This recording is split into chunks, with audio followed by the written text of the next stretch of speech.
ఎన్టీఆర్ జిల్లా నందిగామలో 200 కేజీల గంజాయి పట్టుబడింది. దీనిపై విజయవాడ రూరల్ డీసీపీ మహేశ్వర్ రాజు మీడియా సమావేశం ఏర్పాటు చేశారు. 2 కార్లలో 200 కేజీల గంజాయి స్వాధీనం చేసుకున్నారని తెలిపారు.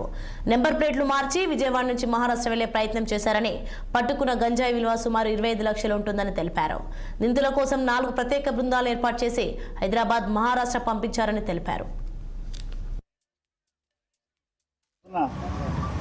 NTR police commissionerate rural zone పరిధిలోని నందిగామ సబ్ డివిజన్లో చిల్లకల్లు పోలీస్ స్టేషన్ పరిధిలో ఒక ganja case, Nandigama police station పరిధిలో ఒక గాంజా కేసు చాలా చాకచక్యంగా సబ్ డివిజన్ ఏసీపీ తిలక్ గారి ఆధ్వర్యంలో, మిగిలిన ఇన్స్పెక్టర్స్ అందరి ఆధ్వర్యంలో ఛేదించడం జరిగింది.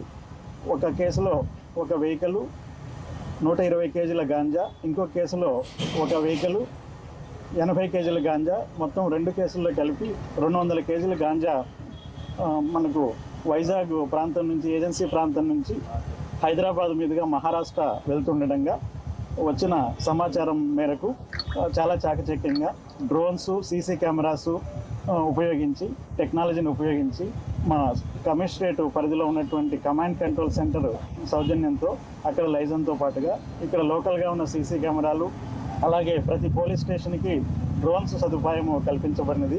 అది మనకందరికీ తెలుసు. ఆ డ్రోన్స్ను కూడా ఉపయోగించుకొని ఈ 2 కేసులను ఛేదించడం జరిగింది.